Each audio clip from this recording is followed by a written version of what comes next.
नून प्रणाम मित्रों। आज मैं आ गया हूँ भूलटीवा मंदिर काठ में। और यहाँ आप देखेंगे कि हवन पूजन में आया हूँ मैं। हवन पूजन चल रहा है और आज बिश्नोई पंथ का 540वां बिश्नोई स्थापना दिवस भी है, जिसके उपलक्ष्य में ही ये हवन पूजन हो रहा है। और हवन होने के बाद में यहाँ पर पहाल वगैरह बनाया जाता है। मंत्रोच्चारण से जो दिव्य जल बनाया जाता है उसको पिलाया जाता है, ताकि हमारी आत्मा, ये देखिए, आत्मा की शुद्धि भी हो जाए और शरीर की शुद्धि भी हो जाए। मंत्रोच्चारण अभिमंत्रित ये जल होता है।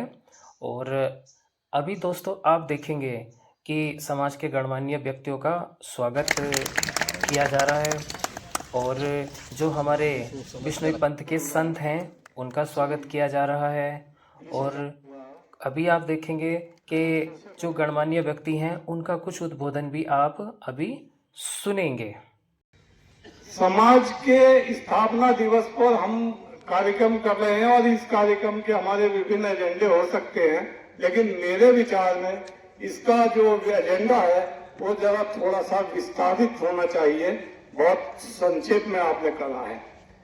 मेरा कहने का मतलब है कि हमारे जो सामाजिक समस्याएं हैं, जो हमारी धार्मिक समस्याएं हैं, जो हमारी राजनीतिक समस्याएं हैं, आर्थिक समस्याएं हैं, उस पर हमें पूरे समाज के साथ में चिंतन करना चाहिए, मनन करना चाहिए इस स्थापना दिवस के अवसर पर। लेकिन जैसा मुझे लगा कि अगर काफी साथियों ने बहुत आवेश में, जोश में, खासतौर से युवाओं ने कुछ सकारात्मक बोला, कुछ नकारात्मक सोच रहे हैं, ऐसा नहीं है। हम लोग सकारात्मक सोचते हुए इस समाज को आगे ले जाएंगे और आगे बढ़ रहा है। अब से 20 साल पहले जो स्थिति थी वो आज नहीं है, और वो हमारे सब आप लोगों के प्रयासों से आज हम एक जगह मंच पर आए हैं और आगे भी सामूहिक रूप से आगे बढ़ेंगे, ऐसा मेरा विश्वास है। अगर हम कल्पना करते हैं कि अगर हम समझते हैं कि हमारे धार्मिक स्थिति क्या है, अगर धार्मिक स्थिति पर अगर हम चर्चा करते हैं तो सबसे पहले पाते हैं कि हमें गुरु जम्भेश्वर भगवान, जिनको कोई कहते हैं गुरु जी हैं, कोई कहते हैं जम्भेश्वर भगवान जी हैं, कोई कहते हैं पर्यावरण देवता हैं, आप जिस भी नाम से संबोधन करें और जिस तरह से भी उनकी व्याख्या करें, अभी भी समाज में उनका प्रचार प्रसार उतना नहीं है जितना अभी पिछले 15-20 दिनों में विभिन्न समाचार चैनलों के माध्यम से आजकल हो रहा है। वो किन्हीं कारणों से हो रहा है वो बात अलग है, लेकिन हमें उससे भी ज्यादा प्रचार प्रसार उनकी गुरु जम्भेश्वर महाराज जी का होना चाहिए था, भगवान जी का होना चाहिए था, हमारे अमृता देवी का होना चाहिए था। उतना भी कमी है। कितनी बड़ी बात है कि पर्यावरण देवता कहते हैं या पर्यावरण भगवान कहते हैं, या इन्होंने अब से 540 साल पहले, 50 साल पहले, 500, 550, 600 साल पहले पर्यावरण के ऊपर सोचा कि किस तरह से हमें इस पर्यावरण की रक्षा करनी है, जीव जंतुओं की रक्षा करनी है, वृक्षों की रक्षा करनी है। लेकिन उसके विपरीत आज हम उस स्तर पर अपने को नहीं स्टैंड कर पा रहे, उस स्तर का कार्य हम नहीं कर पा रहे। हम पेड़ लगा रहे हैं लेकिन पेड़ चलाने की अभी हमने जिम्मेदारी नहीं ली है। अब आप अभी नशा मुक्ति का कार्यक्रम चलाने को कह रहे हैं। अगर मैं सोचता हूं नशा करने वाले को अगर आप समझाना चाहें कि भाई नशा मत करो, तो मैं समझता हूँ वो मानने वाला नहीं है। आप जैसे कह रहे थे सब कि उसको उसी हाल पे छोड़ दो, ऐसा भी नहीं हो सकता। नशा करने वाले को समझाना भी पड़ता है, क्योंकि वो समाज के लिए, अपने परिवार के लिए प्रॉब्लम बनती है। लेकिन नशा दूर करने के लिए शुरू से हमको संस्कार भी देने पड़ेंगे। जहां तक मेरा मानना है कि अगर नशाखोरी दूर करनी है तो अगर बच्चा शुरू से ही, बचपन से ही स्वास्थ्य के प्रति जागरूक होने लगे, खेले कूदे, तो मैं समझता हूं कि वो बड़ा होकर नशे की आदत से दूर हो जाएगा। और दूसरा जो है, उसको परिवार का माहौल भी अगर ऐसा मिले जहां उसके परिवारजन नशा ना करते हो, तो वो भी जो है संभव होगा। मैं अपने एग्जाम्पल दे रहा हूँ, मेरे फादर, मेरे मदर, मेरे और भी बहुत सारे लोग हैं जिन्होंने ये नशा नहीं करा, और मैं पुलिस की नौकरी में 40 साल रहने के बावजूद भी आज नशा मुक्त हूँ। मेरे सामने बहुत से लोग बड़े बड़े दुर्व्यसनों में रहे, लेकिन कोई असर नहीं पड़ा, क्योंकि हमारे परिवार के संस्कार ऐसे थे। मैं ये इस अवसर पर यही कहना चाहूंगा कि हमें परिवार के संस्कार ऐसे देने चाहिए बच्चों में कि वो नशे से खुद भी दूर हो जाए। ज्योति स्वरूप जगत गुरु जम्बेश्वर भगवान जी के चरणों में कोटि कोटि वंदन नमन। मंच पर विराजमान संत चरण, हमारे अतिथिगण, आज की सभा के अध्यक्ष और पंडाल में आप सभी बुजुर्ग, युवा भाई,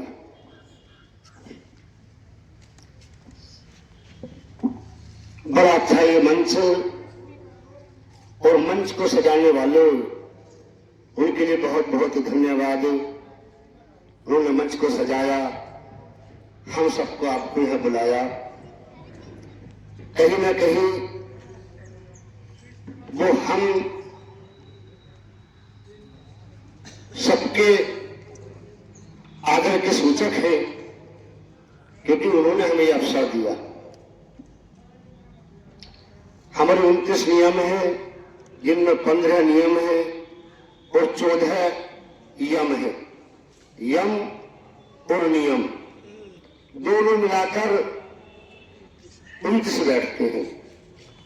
हम यम वो है जो त्याज्य है, जो हमसे दूर रहने चाहिए, और नियम वो है जिनको हम, गुरुदेव जाम्बू जी ने कहा, जी फुलाइए पानी न होता, देखो चाहत फूल। लगभग 540 साल पहले विष्णु धर्म की स्थापना हुई। वो धर्म जो बहुत समय तक लुप्त रहा, केवल विष्णु समाज अपने खाने कमाने के कार्यों में रहा।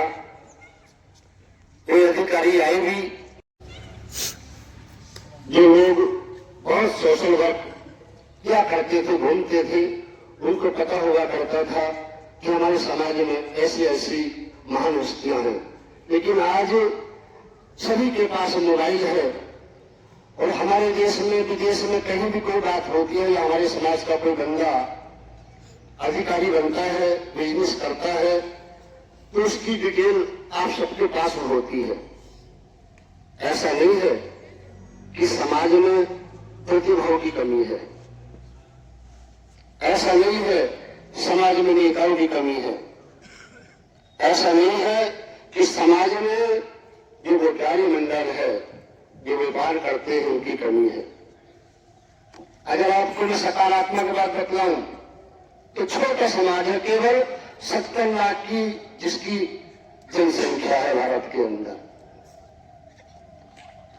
वो समाज ने अभी तक इन 540 सालों में विश्व समाज में क्या खोया, क्या पाया? अगर हम देखते हैं तो खोया बहुत कुछ हमने, खोने में भी हमने कोई कमी नहीं रखी, लेकिन पाया भी बहुत हमने। विष्णु समाज छोटा समाज है, लेकिन फिर भी विष्णु समाज का बंदा मुख्यमंत्री रहा, आप सभी जानते हो। IAS, PCS, बड़े बड़े अधिकारी, बिजनेसमैन, बड़े बड़े, जिनकी बात हम करेंगे तो आज भी अगर देवेंद्र भैया की बात करते हैं आप, तो जो राष्ट्रपति हैं अमेरिका के, क्या नाम था उनके, इनसे पहले वाले ट्रंप, उनके बेटे की बिजनेस और हमारे देवेंद्र भैया के बिजनेस एक साथ है। ऐसी बात नहीं है कि कहीं कोई समाज में कमी है किसी प्रकार की। हाँ, जो है वो आप सब जानते हैं। इन कमी को मिटाने के लिए ऐसे ऐसे जो मंच हैं वो सजाए जाते हैं। और वो ऐसे नियम जो हमारे गुरुदेव ने हमको बतलाए। अगर हम बहुत ज्यादा त्याज्य की बात करते हैं तो लास्ट में चले गए नियम के हम अमल, तंबाकू, भांग, मद, मांस, इनसे दूर रहे हम। ये 5 ही नियम ऐसे हैं, अगर इनको जीवन में उतारे लेंगे हम तो कोई नशा हमारे घर, हमारे समाज के अंदर नहीं आएगा। और शक्ति की बात है तो मैंने जो कहा, गुरुदेव ने कहा जी ठुलरिए पानी में होता देखो चाहे फूल, जिस ठोट पर कभी पत्ते नहीं आए हम उस पर कामना करें, हम उससे फल प्राप्त करेंगे तो ये हमारी नासमझी है, हमारी अज्ञानता है। आज समाज को बनाना है तो समर्थवान बनाओ आप। जो लोग उम्मीद रखें कि हम कुछ करेंगे नहीं, लोग हमसे क्या उम्मीद रखेंगे? ये मैं नहीं कह रहा, गांव जी कह रहे हैं जी ठुलरिए पानी में होता तो कुछ आज छोड़, अरे जिस ठोट पर कभी पत्ते नहीं लगे हम उस पर फल की कामना करें। जो असहाय है उससे सहायता क्यों नहीं रखें? हम कैसे रखेंगे? अपनी सहायता नहीं कर सकता वो हमारी क्या सहायता करेगा? आज हम व्यक्तिगत नहीं, वैसे तो बड़ी सुंदर सुंदर, अगर आप सभी जानते हैं, सबको ज्ञात है, किसने बड़ा सुंदर एक 2 शब्दों में कहा कि जब टूटने लगे हौसला, जब टूटने लगे हौसला तो इतनी सी बात याद रखना, बिन मेहनत के पत्ते ताज हासिल नहीं होते, ढूंढ लेते हैं जुगनू अंधेरे में मंजिल, तो रोशनी के ताज नहीं होते। जिन्हें आगे बढ़ना है वो आगे बढ़ते हैं और हमारे समाज के बीच से बढ़ते हैं। फिर हम जुड़ाव पीटते हैं, हम कहते हैं साहब हमारे समाज का है, देखो कितनी मेहनत करी। हमने क्या करा उसके लिए? हमने उसके लिए क्या ऐसा किया कि कल वो समाज में बड़ा अधिकारी बनने के बाद, बड़े पद पर जाने के बाद ये मेरे धर्मपाल सिंह जी चेयरमैन रह चुके हैं समिति के, वो भी यहाँ मौजूद हैं और अब आप लोगों ने मुझे सेवा का मौका दिया है। द्वंद कहाँ तक पाला जाए, युद्ध कहाँ तक पाला जाए, तू भी है राणा का वंशज, खेत जहाँ तक भाला जाए, दोनों तरफ लिखा हो भारत, सिक्का वही उछाला जाए। अब वो समय आ गया, वो समय आ गया, आपको अपने आप को पहचानना होगा, जानना होगा आप वो कौन है। अगर एक भी खड़ा हो जाए ना तो दुनिया को हिला दे, एक भी खड़ा हो जाए तो दुनिया को हिला दे। और आप तो बिश्नोई हो, बिश्नोई जिस घर में जन्म लिया, किसी के अंदर ताकत नहीं, हमसे कितना विरोध कर लिया उसका, तो उसके नाम से बिश्नोई हटा दे। क्योंकि उसने बिश्नोई घर में, बिश्नोई माँ के पेट से जन्म लिया है, किसी के पास अधिकार नहीं है कि उसको आप ये कहते हो बिश्नोई नहीं है। तो मित्रों, अभी आपने देखा कि गणमान्य व्यक्ति ने समाज सुधार और स्वास्थ्य सुधार पर विशेष जोर दिया और पॉलीथीन की जगह पर कपड़े का उपयोग को महत्वपूर्ण बताया और स्वामी जी ने सभी को एक एक थैला भेंट किया। तो दोस्तों, मिलते हैं अगली वीडियो में। सभी को प्रणाम।